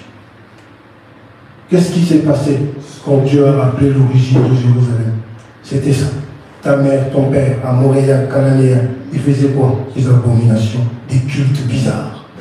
Comment ça se fait que la même chose, donc tu retrouves ton état, hein? L'origine, ton origine, c'est censé disparaître. Quand Jésus nous semble une nouvelle créature. C'est-à-dire tout ce qui nous relie avec toute cette terreur que moi, on a connue par exemple dans la famille, tout ça, mourir, tout ça a été brisé par le Christ. Ce lien-là, il n'y a plus rien, il n'y a plus de relation entre nous et cette réalité-là. C'est terminé. Il n'y a plus cette réalité-là. Quand tu as eu un papa qui aime beaucoup les femmes et que toi, à un moment, tu commences à vivre dans la même chose, quelque part, voilà, l'hérédité. Ce sont des choses qui se répercutent sur les gens comme ça. Vous voyez. Et le problème, c'était quoi? Le cordon. Comme le cordon, ils n'ont pas coupé le cordon. Qu'est-ce qui s'est passé? Quelques années après, Jérusalem a rechuté dans la même chose. Dans la même chose. Ce que son père, sa mère faisaient. C'était juste une image que Dieu pour faire comprendre. Je retombe dans la même chose. La prostitution spirituelle. Oui. C'était ça, l'échec. Les choses qu'on fait et qui se retournent contre nous comme un boomerang. Périodiquement, ça arrive. Alors la solution était de couper le cordon ombilical. Séparer les deux, cette réalité-là. C'est fini entre moi et cette réalité parce qu'en Jésus, il n'y a plus de condamnation. Donc je marche, pouf, je retombe. Je marche, pouf, j'échoue. C'est ça. Et quand tu remontes un peu la filière, tu essaies de regarder ton rétroviseur, tu vois qu'il y a des cas comme ça dans la famille. Avant toi, ils ont connu la même chose. Et si avant toi, il y a des gens qui ont connu la même chose, qui ont la même situation que toi, ça doit créer une révolution dans ton esprit. Ferme toutes les portes possibles qui peuvent empêcher ce développement dans ta vie. C'est pour ça qu'il continue dans ce processus-là. J'ai dit que ça demande des hommes et des femmes fortes, parce que ça ne sera pas facile. Ça t'en fera de son mieux pour t'attirer vers lui et te laisser un peu, voilà, l'illusion, je suis chrétien, alors que les fruits, tout ça, il n'y a rien. Oh non, et après, il n'y a rien. C'était le problème de Jérusalem. Dieu l'a béni. Mais le cordon, ce qui le reliait avec son passé, était si fort. On pouvait dire, bien, reviens. Allez, reviens. La même chose pour tout le monde. Est-ce que toi, tu es monsieur, madame, tout le monde? Non. Il faut que tu sois un exemple. C'est ce que j'étais toujours dit, j'étais toujours béni. Toi, tu dois être un exemple. Toi, on doit te poser la question, comment tu as fait? Il faut qu'on te pose cette question, comment tu as fait? Et celui qui te posera cette question, il sait exactement de quoi il parle. que dans la sorcellerie, on t'a bloqué. Toute la famille est bloquée. Comment tu as fait pour sortir de là et te retrouver là où tu es maintenant? C'est ça le témoignage. Alors tu pourras dire, je me suis accroché à Jésus et Jésus a changé ma vie. Oui. Alors les chrétiens, un peu dedans, ça ne produit rien. Ça va favoriser tout simplement cette affaire. On te donne, mais après tu ne progresses pas. C'est comme Jérusalem. Reçu, progresse pas. Et Jésus est venu confirmer cette condamnation. Je l'ai vu avec toi ici. Malheur à toi, Jérusalem, car tu n'as pas saisi l'heure à laquelle tu as été visité. Dieu t'a visité, mais regarde. Eh bien, Jésus prédit ce qui se passe aujourd'hui, sinon que le prémisse de ce qui va arriver, où Jérusalem sera envahi par les puissances des nations, ils vont s'affronter là-bas, ça sera la catastrophe. Et là maintenant, nous, on parle de Jérusalem céleste. Parce que la Jérusalem terrestre est livrée, condamnée. Alors c'est important que tu ne passes pas à côté de la grâce du Seigneur. Il est écrit, ne prenez pas ma grâce en vain. Quand Jésus a fait des miracles à Chorazin et à Bethesda, finalement Jésus va dire, oh là là, malheur à toi. Tous ces miracles que j'ai fait au milieu de toi, si c'était à Sodome, mais tout Sodome allait changer d'attitude. Jésus a dit malheur à toi parce qu'ils ont tellement reçu, ils ont vu des choses terribles, des miracles incroyables. Mais ça a changé la vie de personne. Une différence totale. Ne tombez pas dans ces choses-là. Maintenant, notre prière, c'est quoi? C'est de couper le cordon ombilical. Pour te laisser partir en paix, enfin. Vas-y. Va avec ton Dieu. Réussis avec ton Dieu. Des trucs ambiguïtés, oh non, qui donnent des calculs, des fois mal à la tête. Amen. Toi, tu veux toujours des choses comme ça, qui donnent mal à la tête. Il faut tout calculer. Non, tu sais, Azaraki, non, Akengaki. Non, il est tout simplement mal à la tête. C'est clair, net et limpide, ça vient de Dieu. C'est ça. Alors comme Joseph, rejeté par sa famille, finalement il le veut. Waouh, c'est lui. C'est lui. Quel exemple. Quel exemple. Alors donne-toi fond. C'est important. Opération, couper, cordon. Ça ne sera pas facile quand les démons de certains ici vont te faire fuir encore. Alléluia. Opération coupée, cordon ombilical.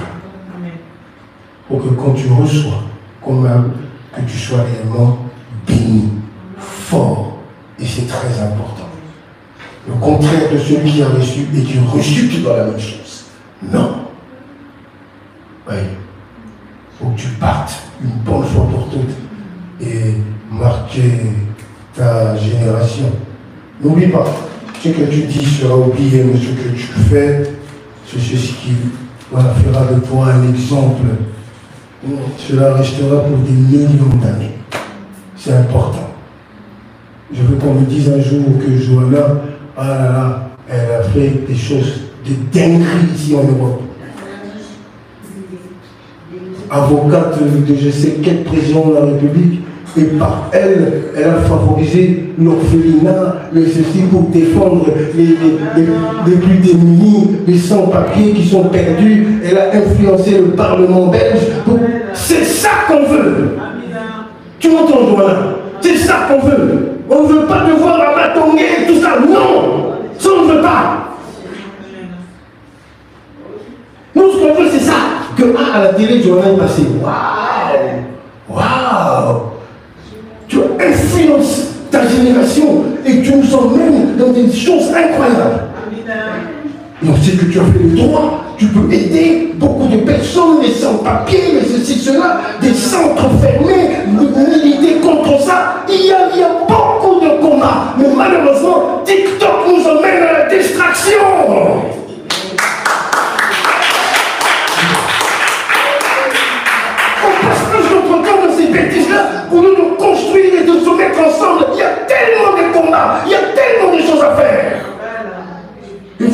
vous avez tout reçu. C'est comme ça. On garde ça. Et on s'embrouille entre nous avec des situations qui sont techniques, on tourne en rond. C'est ce qu'on veut. Tu laisses une trace. C'est comme ça. On entend parler de toi dans 50 ans. Et quand on regarde l'orphelinat, ah, ça c'est Oliva. Et puis, il y a un petit monument juste devant, écrit Oliva Moya. C'est cela, né en X, décédé en Y. Ah, donc c'est cette fille, oui. Chrétien, pasteur, voilà. Un petit monument antiquinonique. C'est important. Ce qu'on dit sera oublié. C'est important. Mais pas ce qu'on fait. Oui. Alors, Dieu nous a trop bénis pour qu'on passe à côté. Dieu va te juger. Certaines personnes, je ne te souhaite pas de te présenter maintenant devant Dieu. Ça sera trop dur en fait. Tu sais de quoi je parle. Si tu te présentais devant Dieu aujourd'hui, il sera tendu. Je t'ai beaucoup donné, mais c'est maintenant le temps de rattraper le temps perdu. Évitons la distraction, évitons les querelles, évitons les bêtises, évitons tout ça. Il faut se concentrer maintenant. Opération couper cordon. On va couper les souvenirs, on va couper les mensonges, on va couper tout ça. Oui, nous séparer avec cette réalité. Cette réalité, loin de nous. La famille n'a d'une aucune avant. Loin de nous. Alléluia. Sur le nez d'une aucune famille. Tu te rajoutes ça dans les combats. C'est terrible. Si Dieu n'était pas avec nous, nous autres pasteurs, Nama, Bandobi, Yabin, Yaye, Yacha, tout. Combat. C'est terrible. Tu te retrouves envahi par des gens que tu ne connais même pas. Alléluia. C'est ça. Et ça, toi-même, tu luttes avec ça. Tu t'en sors pas. C'est la ligne.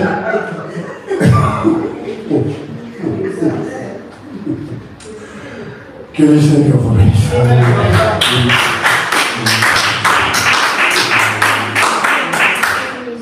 Ouvre ta tête, nous allons prier. Gloire à Dieu.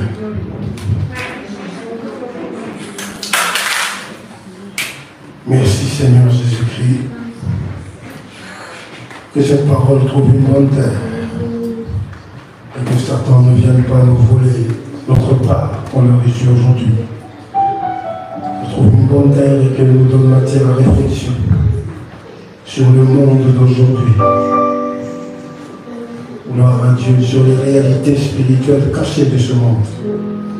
Gloire à Dieu. Tu es comparable à toi, éternel notre Dieu. Alléluia. Considère-toi comme une femme bénie, comme un homme béni. Gloire à Dieu, mais qui est combattu par Satan, qui veut absolument te prendre ce que tu as reçu. Considère-toi comme vainqueur, victorieux, victorieuse. Car celui qui vit en nous est plus puissant que celui qui est dans le monde. Mais Satan fait son mieux pour m'affaiblir, pour t'affaiblir. Gloire à Dieu. Au nom de Jésus-Christ, considère-toi comme guéri. Gloire à Dieu, car Satan fait son mieux pour affaiblir la santé physique, tout ça. Au nom puissant de Jésus-Christ, par le sang de l'agneau, qui parle mieux que le sang d'Abel. Père, merci Seigneur pour cette semaine. Merci Seigneur. Tu travailles, tu bénis, tu sanctifies. Je veux que tu pries avec moi quand tu dis à Dieu, Seigneur, sanctifie ma vie, purifie ma vie. Je suis un canal, que ta volonté soit faite dans ma vie. Gloire à Dieu. Je veux être une bénédiction pour ma génération. Je veux être une bénédiction pour ma famille. Un modèle pour ceux qui sont autour de moi. Gloire à Dieu. Sanctifie-moi, purifie-moi. Au nom de Jésus. Pour que je sois un pasteur. Gloire à Dieu fidèle. Alléluia. Craignant Dieu. Dis sanctifie-moi, purifie-moi. Pour que je travaille avec fidélité, Alléluia. Sanctifie, purifie ma vie. Au nom puissant de Jésus-Christ, alléluia, qui est comparable à Dieu. Si tu es conscient, alléluia, d'un péché que tu as commis, demande à Dieu, Seigneur, purifie-moi. Au nom de Jésus-Christ de ce péché, alléluia, qui pourrait nous priver de beaucoup de choses. Il est écrit, confesse ton péché, il est juste et fidèle pour te purifier, alléluia, te pardonner et purifier ton iniquité. Demande à Dieu, Seigneur, purifie mes pensées, purifie mon cœur, mon âme, mon esprit, au nom puissant de Jésus, des pensées négatives. Demande à Dieu de purifier tes pensées, au nom de Jésus-Christ, de toute négativité. Tout ce que Satan pourrait souffler dans tes pensées pour te fatiguer, tout ce qu'il pourrait te dire pour te dérouter. Demande à Dieu, purifie mes pensées. Gloire à Dieu. Si tu traverses une période où tu es dans la séduction, tu ressens le besoin de faire un certain nombre de choses, on t'attire par cette séduction, demande à Dieu la force et dis à Dieu, purifie-moi au nom de Jésus de toute pensée, de toute chose bizarre. Gloire à Dieu. Nous vivons dans un monde impur, mais Dieu nous encourage à être purs, à être purifiés. Alléluia. Pour être un canal de gloire au nom de Jésus-Christ. Alléluia. Béni soit le nom de l'Éternel. Demande à Dieu maintenant la grâce. Alléluia. On a défini la grâce. C'est la bonté de Dieu. Prie le Seigneur. Seigneur, ta bonté sur ma vie, sur ma maison, ma famille. Implore la grâce de Dieu dans ta vie, dans ta famille. Implore la grâce de Dieu. Alléluia. C'est-à-dire la bonté de Dieu pour les hommes. C'est-à-dire Dieu te donne sans que tu puisses forcer quoi que ce soit. C'est par son amour et c'est par sa bonté qu'il te donne cela. Prie le Seigneur. Dis Seigneur, la grâce de Dieu dans ma vie, la grâce de Dieu dans ma famille, la grâce de Dieu, Seigneur, la bonté de Dieu sur moi. J'implore ton amour dans ma vie, au nom de Jésus-Christ. J'implore ta grâce dans ma vie, qui est semblable à toi. Manifeste-toi. Tu es, Seigneur, mon rocher et mon Dieu. Alléluia. Prie le Seigneur contre toute sorcellerie qui viendra combattre ce qu'on a dit pour nous maintenir dans l'illusion de la chrétienté. On va prier contre la sorcellerie familiale, la sorcellerie dans l'église, la sorcellerie dans tes relations, la sorcellerie là où tu travailles, la sorcellerie qui t'attaque. Au nom de Jésus-Christ, prions le Seigneur. Béni soit le nom de l'Éternel. Alléluia. Nous prions contre cet esprit, la sorcellerie, au nom de Jésus qui contrôle la vie de beaucoup d'enfants de Dieu, Seigneur. Manifeste-toi, éternel des amours. Cette sorcellerie qui a pour but, pour mission, de faire échouer tout ce qu'on fait, de faire échouer, Père éternel, nos projets. Prie le Seigneur, au nom de Jésus-Christ, béni soit le nom de l'Éternel. Tout ce qu'on fait, au nom de Jésus, tu vas chasser l'échec de tes projets, tu vas chasser l'échec de ta vie, tu vas chasser l'échec de maintenant. C'est bientôt la rentrée. Chasse l'échec au nom de Jésus. Pour ceux qui travaillent, pour ceux qui ont des projets, chasse la sorcellerie et l'échec dans ta vie, au nom de Jésus. Dans ta vie, dans tes relations, chasse l'échec au nom de Jésus. Relations amoureuses, chasse l'échec au nom puissant de Jésus-Christ. Alléluia. Qui est comparable à Dieu. Alléluia. Prie le Seigneur. Alléluia. Chasse l'échec et la sorcellerie dans ta lumière, dans tout ce que tu fais, dans ta santé. S'ils essayent de déstabiliser ta santé, chasse cet esprit maintenant au nom puissant de Jésus-Christ. Chasse cet esprit maintenant. S'ils essayent de t'affaiblir, alléluia, au moment où il ne faut pas, chasse cet esprit au nom puissant de Jésus-Christ. Alléluia. Béni soit le nom de l'Éternel. Alléluia. Qui est comparable à toi, notre Seigneur et notre Dieu. Alléluia. Merci Seigneur Jésus. Alléluia. Alléluia. Merci Seigneur Jésus. Alléluia. Maintenant tu vas prier avec moi et bénir ta vie. Bénir ta vie. Alléluia. Dis des bonnes paroles pour ta vie. Comme un prophète, comme une prophétesse. Dis des bonnes paroles maintenant pour ta vie. Ce n'est pas comme Jérusalem a siégé. Ce n'est pas comme gloire à Dieu, toutes ces personnes enchaînées. Dis des bonnes choses pour ta vie maintenant. Gloire à Dieu.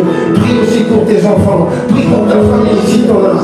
Prie pour l'église. Dis des bonnes choses au nom de Jésus. Alléluia. On a des projets. On a des choses à atteindre. Dis des bonnes choses. Alléluia.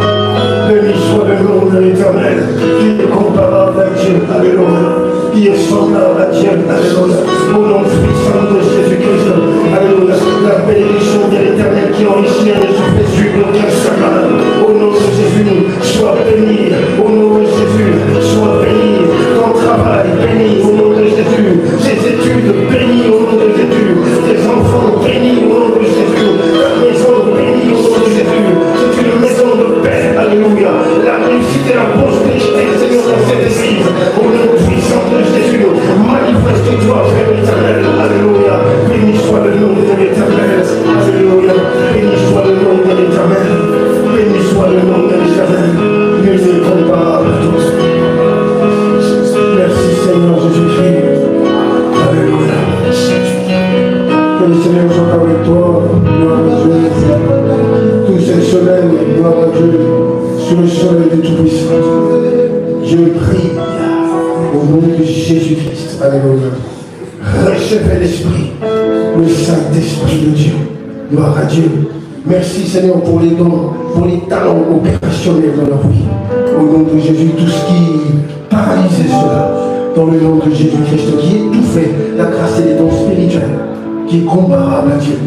Béni soit le nom de l'Éternel. Manifeste-toi puissant, Papa de grâce, Roi des siècles, immortel. Béni soit le nom de l'Éternel. Recevez la guérison. Alléluia. Recevez la délivrance.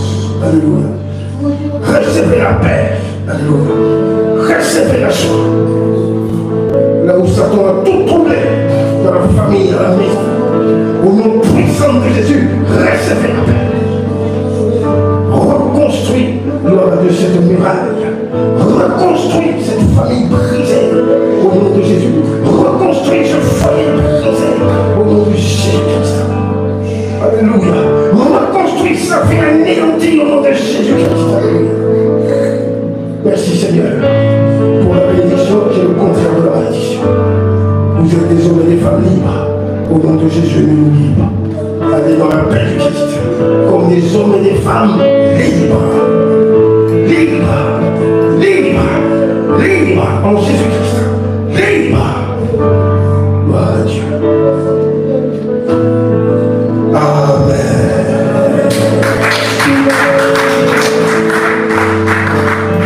Gloire à Dieu. Alléluia. Merci parce que tu as clamé pour moi le frère Jason. Parce que tu as clamé pour le Seigneur, pour tout ça.